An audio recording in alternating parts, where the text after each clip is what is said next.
Yan, ganang araw mga kapatid Max Vlog. Dito tayo ngayon sa Rusi, may Kaway Bulacan Branch. Para dito sa bagong labas na Rusi Passion na ginawa na po ng FI. Ito yung magandang upgrade na ginawa dito sa Rusi Passion. So, mas matipid na sa gasolina dahil FI na siya. So, ito yung kanyang kulay. Meron siyang cyan color and then yung yellow. So, ikutan natin, alamin din natin yung cash price and installment. Kaya stay tuned tayo mga kapatid. Noxky Vlog.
Yan, ito yung bagong labas ng Rusi Passion, FI na po. Dalawang kulay yun nandito, kulay cyan blue and then glossy yellow.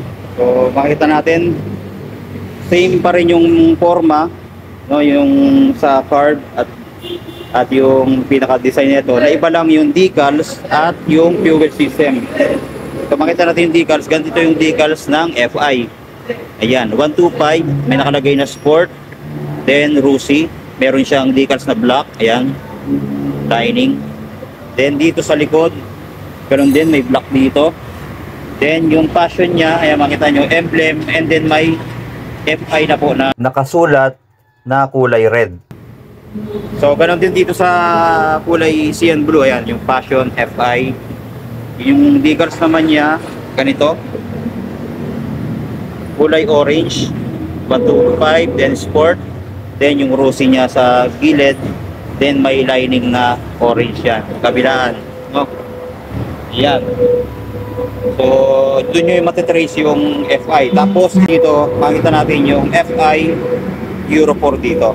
Meron din siyang Rusi na logo dito, ayan, kulay dilaw. Then sa front niya, fully LED na rin yung mga ilaw na ito, no? Ayan.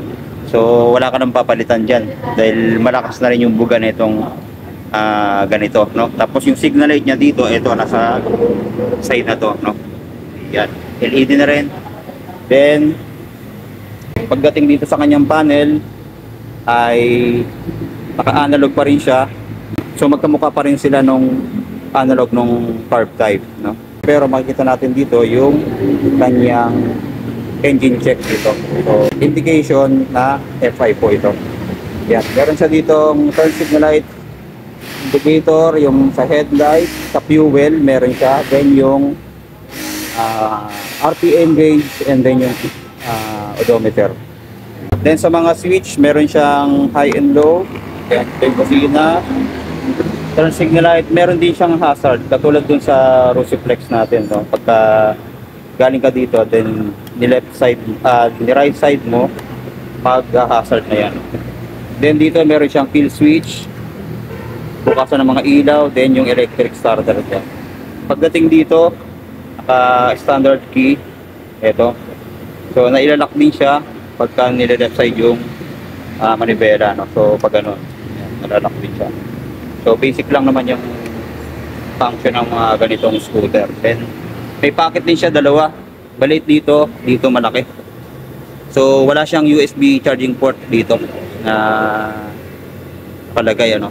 So yun lang. Tapos sa footboard, maluwag pa rin, yan, no. Then yung battery niya nandito sa may ilalim ng upuan. So napaka-safety rin siya. Yan. Pagdating dito sa kanyang panggilid, ito, katulad pa rin nung dati, yung panggilid niya, no?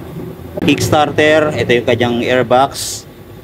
Then yung design dito sa kanyang gilid, ang ganda rin, ayan, no? Glossy yung pintura. Then dito rin sinususian yung kanyang upuan, no? Ayan. Wala siyang side stand kill switch. Then yung center stand, okay, all goods. Maganda na yung metal na ginamit dahil lahat ng scooter ngayon ni Rusi at yung mga iba pang motors, yin gang na po ang may gawa. Kaya napakaganda klase na. No? Ito, naka single shock. Then kagandahan dito, ito, nasa taas yung bracket ng kanyang preno. Ayan, naka drum brake. Ayan, tapos meron din siyang abang dito na lagayan ng mga hook. No? Sa gear oil niya, ito. Tapos, ito yung mags niya. Kagandahan dito sa mags, kulay black na lang yung kulay, ano. Hindi na katulad nung dati. Ayan, yung may kulay silver pa. So, all goods na. Then, yung gulong niya sa likod, yan natin kung tubeless. So, hindi pa siya tubeless. Ayan, naka-tube type. Then, yung size ng gulong sa likod ay 80 by 90 by 14. Ayan. Ang tatak ng gulong, Yuanqing. Sa harap 70 by 90 by 14.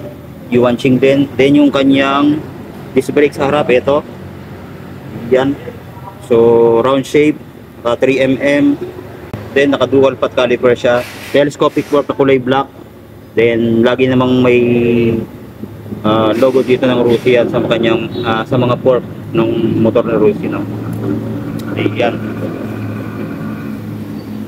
Then dito sa taillight, ito same sa Rusi Flex din natin, parehong-pareho sila ng taillight, pati yung fender sa likod, parehong-pareho yan. Yan, may ilaw din yan sa kanyang plate holder, then reflector sa likod. Sa muffler, halos pareho din sa Rusi Flex natin. Ayan, may heat guard din siya, ganito. Dito lang nagkaiba. Iba yung cover nung kanyang fan cover. Context niya, kulay black na. Yung sa atin, kulay silver eh. Napipilip din yan. Yan, ang ganda nung forma nito. Napakaliit lang, bagay na bagay ito sa mga babae, ano. Kung gusto niyo lang maghanap ng pang-service na FI na. Yan. So ito ang magiging choice nyo ngayong 2025. Ito Rusi Passion 125 FI. Then marami din sila mga iba pang FI na scooter dito. Ayan. Sparkle 125 FI and kulay red. Then yung Sparkle 150 FI din. Ayan. So punta na lang kayo dito, no? Para makapili kayo ng mga unit na meron dito.